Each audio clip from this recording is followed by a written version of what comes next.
Welcome to the Debate at Go8 podcast series exploring issues and research affecting the Group of 8 universities and, by extension, Australia's economy and our society. The Group of 8 comprises Australia's leading research-intensive universities, the universities of Melbourne, Sydney, Queensland, Western Australia, Adelaide, the Australian National University, Monash University and UNSW Sydney.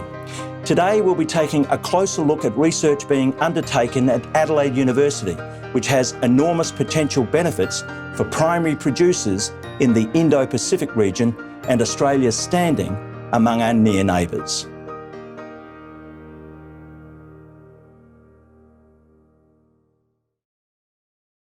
Well, today we've stocked up with a well-earned supply of some high-end luxury Hague's chocolate. Now, there's good reason for this pod booth excess, and to explain why, we have in the studio Professor Wendy Umberger from Adelaide University. Hello, Wendy. And her recently retired colleague, Professor Randy Stringer, and the CEO of the Group of 8, Vicky Thompson. Now, Professors Randy Stringer and Wendy Umberger have been doing a great deal of research with the Centre for Global Food and Resources and with cocoa farmers in Vanuatu. To you first, Randy, what's this work involved? Hi, Ron. Thanks for having us this afternoon. Listen, this project is funded by the Australian Centre for International Agricultural Research. We all call it ACR. Yeah. And there was a good reason ACR was interested in cocoa producers in Vanuatu, because Vanuatu has about 300,000 population, 75% are rural, and 35% of those produce cocoa. So what were the problems with the cocoa that they were producing? The Germans, the Americans, the Australians, the United Nations had been in there all working on yields and production. But shortly after the project ends, all those practices are dropped that they've been trying to get adoption of by these producers. The practices that the producers were doing, they were in selling this crop, they were getting a very low price. Their cocoa beans, are being sent off to Singapore, then over to Malaysia, going into Cadbury's, mixed in with everybody else's chocolate. So they had no feedback. They had no idea where their chocolate ended up. So no connection with the chocolate makers at all, really? Just supply the stuff and it's gone? No, in fact, they had never tasted chocolate. Wow. These growers. Yeah. They'd been growing chocolate for 3 or 4 generations, but never had chocolate. Amazing. What we decided to do was reached out to some pretty amazing chocolate makers. So Hague's, of course, they were here in Adelaide. Josh Bain out of Bain & Co. in Margaret River, who was trained here in Adelaide as a winemaker and went into chocolate making. Then we reached out to this amazing, one of the most amazing chocolate makers on the planet, Gary Guittard in San Francisco, and Rodney Nichols in Amsterdam. Now, Hague's was easy because we were here, we knew, so we went and talked to him and said, look, can you give us a hand? We'd like to send you samples of these beans. And could you tell us, we're not trying to talk you into buying anything, we just need some help. What's the gap in the quality from the beans you buy and the beans that these producers from these different villages are sending out? And so we'd like to get feedback. So we asked all these chocolate makers that. They all sent back some amazing reports to it. They analyzed it differently. Some of them, Gary Guittard, they had analysis DNA. They had other people, Hague's, roasted it, tasted it, went through the beans, and they all gave us this amazing feedback. Sounds like my sort of research, which we're going to do later. Yeah. But essentially, they all said the same thing. They said, these beans are crap. Right. And said, you could triple your production. We're not buying them. We could never buy them.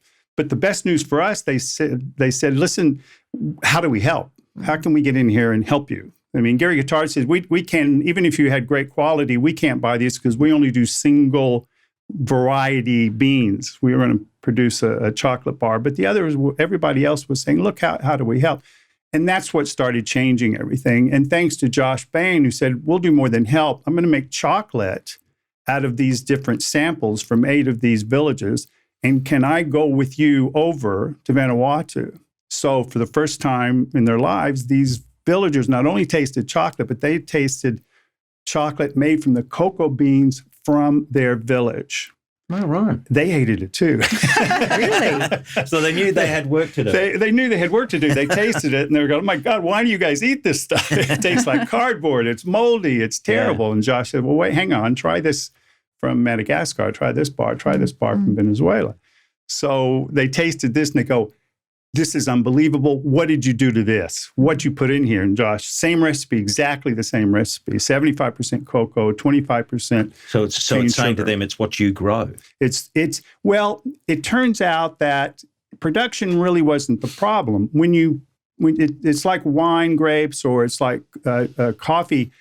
As soon as you get the coffee pod and you take out those beans, the seeds that are beans, you have to ferment it within 24 hours. And it needs to reach a certain temperature because that's where all those amazing flavors come. So you want to get up to 50 degrees Celsius. Then you need to, and that takes 5 or 6 days, maybe 7.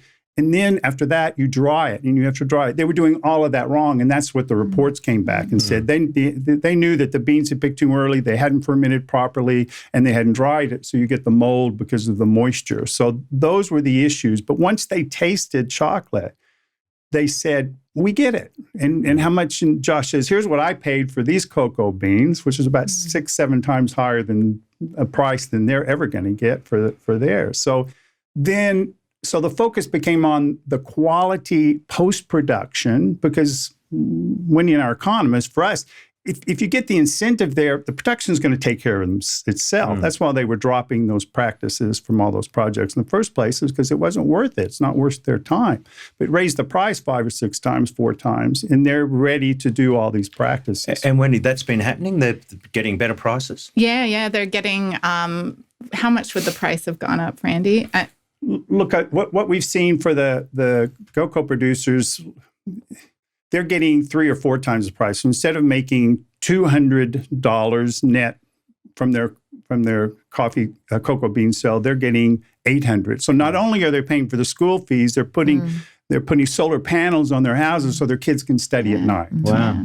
And that must be, as researchers to you, Wendy, that must be a great feeling to have a direct impact on the lives of these people. I mean, ultimately, as researchers, that's why we're in the game. We want to drive change at a direct level and benefit someone, and that's actually what's been so rewarding about the work that Randy's doing in his project, or any of, I guess, this ACR work that we're doing. Is you actually get to see the direct impact that this is having on the smallholders in Vanuatu or in other research in Indonesia, but also on the businesses as well. So it's not just smallholders, but it's other people in that value chain in terms of the rewards and benefits, the students that get to interface and work on these projects. So in Randy's case, actually one of our Masters of Agribusiness students participated in that project, Layla, and she ended up, I think it probably helped her get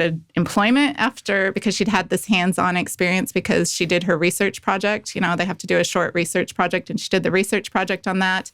It gave her a leg up, and she was able to get a position with a multinational wine company. Fantastic. So it's just the impact that this research has, on probably people we expect to directly impact, in this case, smallholders, but then also kind of the other people, the students, the researchers, the government. There was aspects of this project that I know benefited training for the government in terms of research methods. It's the government of Vanuatu. Do you think that the broader Australian community understands all of that infrastructure that sits behind, and I'm talking about the people and the commitment, because you've put it so elegantly that we're not doing research for research's sake, and that's a strong message that as research-intensive universities, we're really keen for people to understand. But do you think the broader community understands all that sits behind what you've just explained today? No, I think that probably most people's perceptions of any university, and particularly Go8s, where there might be knowledge that they're more research intensive than some of the non-Go8s, is that, we do more laboratory research, probably things focused on health or more basic science and teaching. And that's if you're on a plane talking to someone and you say you're an academic, that's what do you teach? And, what they think you work in a laboratory. And our work, I think that's what keeps me in academia, and is this ability to actually have impact. And you see the growth in your students, whether it be a domestic Australian student or one of our international students. You see how they change from getting to work directly on a research project that involves industry from our country in Australia, as well as industry, small, medium, whatever size, international partners. And what was really cool about Randy's project is the way that Heggs and Behan and company stepped up, because they really wanted to play a role. And I think they saw value in it as well in terms of learning more about that supply chain, a potential source for cocoa, because many companies were wanting to do single origin traceable products in cocoa. There's soft diplomacy aspects of it. Actually, the work that we do with the Australian Centre for International Agricultural Research, I reckon the Australian citizen would be so proud of the relationships that are built through that research in terms of, across Asia, Pacific, Africa, most countries, actually, there would be people who had been involved in ACR research and worked with Go8 universities, whether it's the University of Adelaide or UQ or Monash University. All Go8s are in this space. And it actually helps with disease control, biopest issues.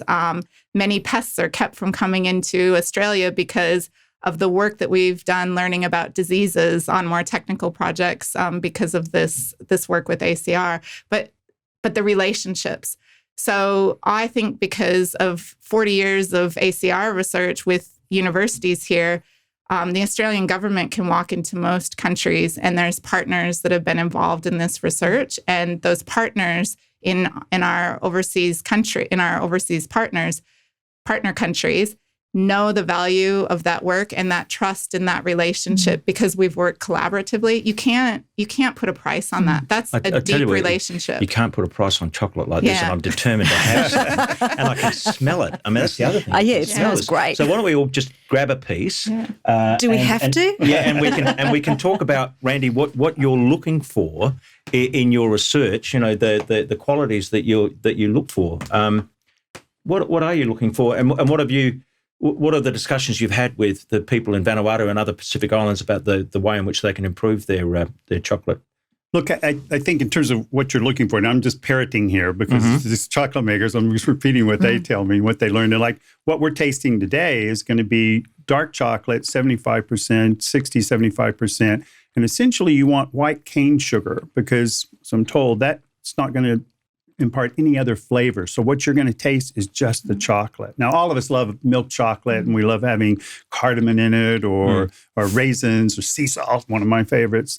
But this is what they would be tasting, is something that's 70, 80%. And so they're trying to understand and capture the kinds of fruit flavors. When you see the cocoa tasters, they're doing the same thing like the wine tasters or olive oil. They go through a process to really, what's in the front of your mouth, the middle of the mouth, and the back of the mouth. What I'm amazed at is that, as you said, this is the first time that many of these growers actually got to meet a chocolate maker. And they've been sending this product away, and it just points to the fact that, it's being sent away, but they're lost in the process. They're a step removed from where they need to be. Yeah, it is interesting. But look, in Vanuatu now, it's very different. I mean, two of the producers that the project was working with, and especially through one of our colleagues there, who Heggs and Josh Bain trained to be a chocolate maker, because again, it was those groups who set the research agenda. We reorganized the project around what they said needed to be done, these post-harvest, but also the importance of getting quick feedback. So they said, look, Sandrine's there with Active. She can make these chocolate bars, and she can give them immediate. And so they trained her. Up. They help her buy equipment. They go through all of this. You often think about, competition, we can't, this good. But no, it's not the way it is at all. So they're very, very helpful with that. And doing this kind of training, what makes a good chocolate, what different markets are looking for. And as Wendy said, everybody's looking now for these, niche markets. Yeah. And I was going to ask you about that. You talked about the single variety bean. Is that a bit like winemaking where, you get to a single vineyard and it's so exclusive that, it has a certain premium? Could you create a market for these Vanuatu cocoa producers if they get the bean calibers exactly right? This is good, isn't it? It is, yeah. So I think that's something that the growers are aware of now. And so they're doing a new project, so they're helping them graft so they can graft these new varieties on. And there's a really interesting project because the project's been extended, where working with Mars and the USDA on DNA testing to know what the varieties that are there. And they've got all these hybrids because the Germans essentially dropped off these cocoa plants back in the 1880s or whatever, and they've just been, sort of hybrid ever since. So So they're really focusing now on the most important thing is you can't grow Vanuatu cocoa anywhere else but Vanuatu. So they've got that scarcity. Yeah. There's not a lot of it. There's more and more all the time. But the second part is these post-harvest. And there's a real issue on drying because you need to dry it in the sun.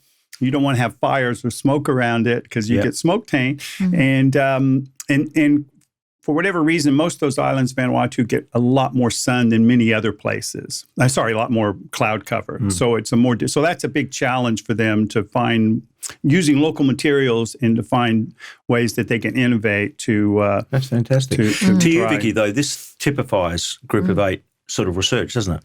Oh, it's just such a great example of the research that we do across our universities. And I think Wendy, raised several points around the soft diplomacy aspect. You cannot underestimate that, given that this is happening in our region.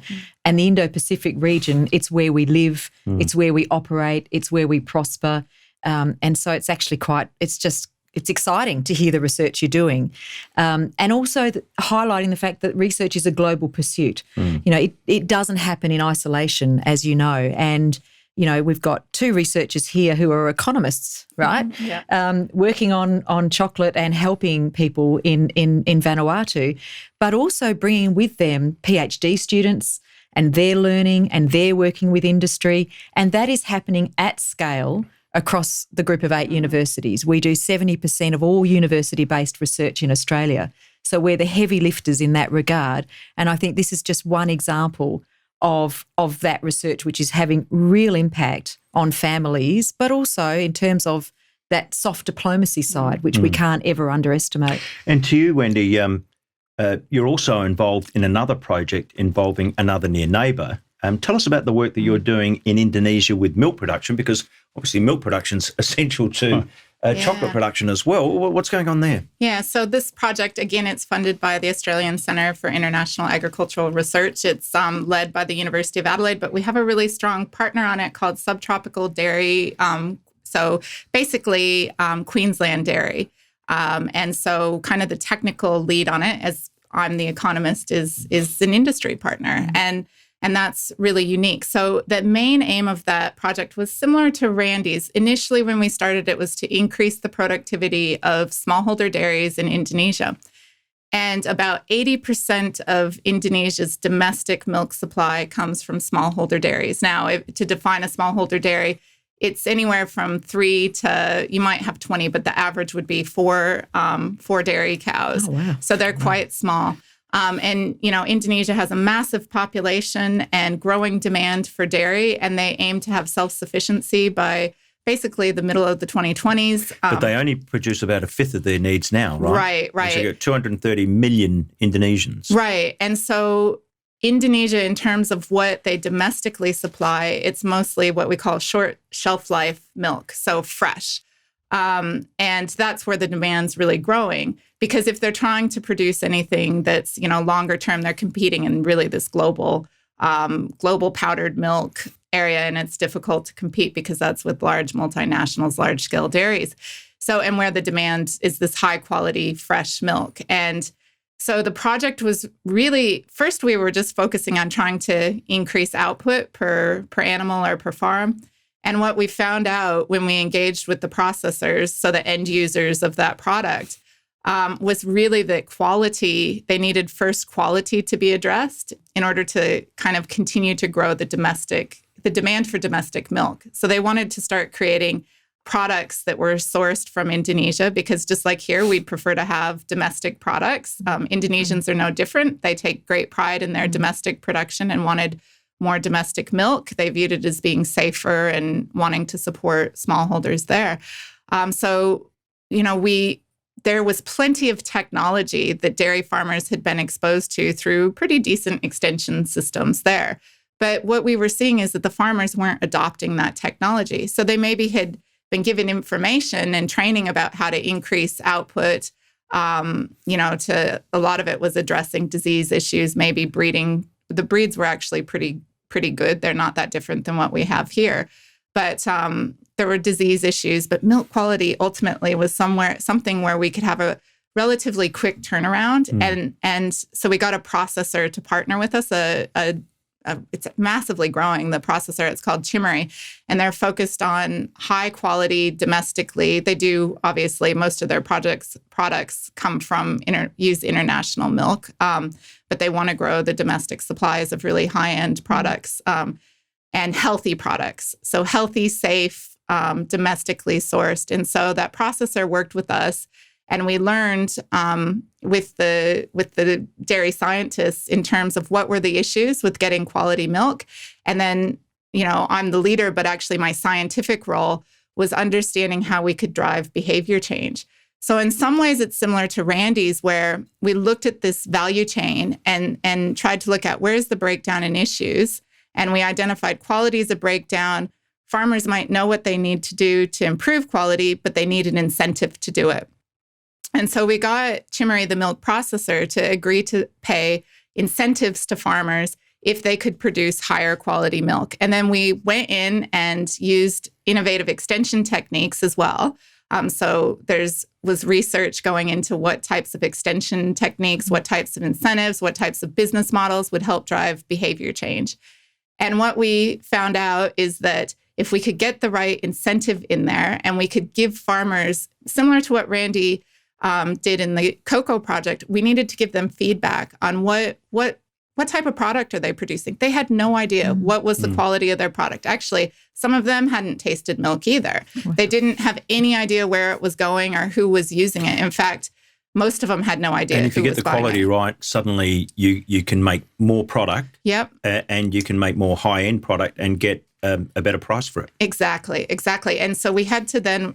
There's kind of a middleman. So most of the farmers have to sell their milk through a cooperative, pseudo-public-private cooperative, and they need to be members of this cooperative. So we also had to engage really closely with the cooperative to get them on board because the price payment had to come through the cooperative. So it was a lot of learning about behavioral science as well as how the value chain works, so the business side of it. And then a lot of technological research, but most of the technological research had already been done, and many of the research agencies we were working with in Indonesia had been trained actually at a Go8, for example, in Australia. There's really close linkages there. And that is a really important point too, that cross-disciplinary research that you've talked about, behavioural science, economists, a range of other people, technicians, et cetera, all involved in research. And that's the other point. We talk about research being a global pursuit, but it's also a multidisciplinary pursuit as well. And that is something that is a hallmark of the research-intensive universities like the Group of 8. But it is true for all universities in the world, actually, that the best research comes from teams of people from different disciplines working together. I've just got a quick question on, people are listening to this in the context of COVID. Yeah. And this is, you're working in the Indo-Pacific region. There's a lot happening in that region, aside from just COVID, of course. And I'm just wondering for both of you, question for both of you, what's the impact been for you on your research, but even just sort of anecdotally, how you think, how do we continue to do research in this global context that we're in with a challenging geopolitical climate in the region that we're in? So sort of two questions there. Yeah. So the impact on COVID, the impact of COVID on our research, it could have been completely limiting. So we were right in the middle of this, what we called a price incentive study. We just started it and I think just before Adelaide shut down, I was on one of the last flights back from working on this project. And we were really concerned we were going to lose the investment we'd had in this project and the momentum we'd gained. But actually, because we had such strong partnerships there, and we had people, we call them village-level researchers, actually living in the area and working with the farmers, and it hadn't yet, COVID actually in Indonesia had not yet gotten out to the village level. So we were able to keep the research going through technology. WhatsApp is something we were using and communicating with our partners every day. And then as COVID got worse in Indonesia, we had to stop letting people going out to the farm, but we were able to use, the phones and the relationship to keep the research going. So had we not had good relationships there with our project partners, again, for many years, Randy, one of the first projects we did together in 2007 was in Indonesia. And so working with some of the same kind of institutions there. Those relationships. The relationships. And that bond and that actually some of them did PhDs with us. And had we not had that, we would have had to completely stop that research. And that goes to the project. strength of the people-to-people relationships.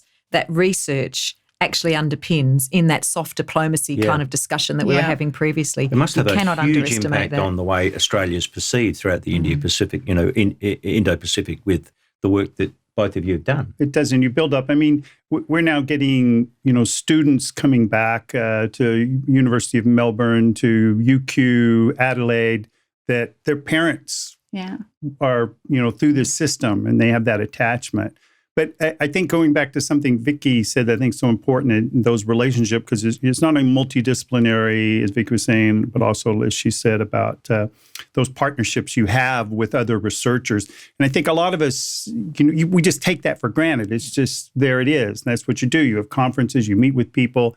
And I think what's happened with COVID for a lot of us is we don't take that for granted anymore. We're on Zoom all the time with everyone, with all of our partners. We still have monthly, meetings with everybody and weekly with individual partners. But these projects have 8 or 9 partners, 2 or 3, group of 8 universities, and then our partners in the country. So I think that the importance of those relationships, that's what we were able to draw on. And now really, don't take it for granted anymore, because that is so important into being able to find new ways, and everyone, thinking through how we're going to be able to carry out this. A lot of the work Wendy and I do, you do field surveys. You've got to do, one-on-one out there in these households, interviewing the male and the female head of households to get all this information. And you're not going to be sending teams out these days. So, what else can you do? Well, a lot of people have phones. Almost everybody, even in Vanuatu, they have phones. So, there's other things that everybody's been able to pitch in and come up with ideas on how to solve some problems so we can keep moving. We'll have to leave it there. There's nothing left for us to do but Eat chocolate. Okay. So eat chocolate. Thank you so much for coming in. Thank you. Thank you. Thanks for your company today. If you'd like more information about the issues raised in this podcast or other related topics, please visit our website at go8.edu.au. And a quick reminder that you can always tune in to Debate at Go8 on Spotify, Google, Apple or YouTube. Bye for now.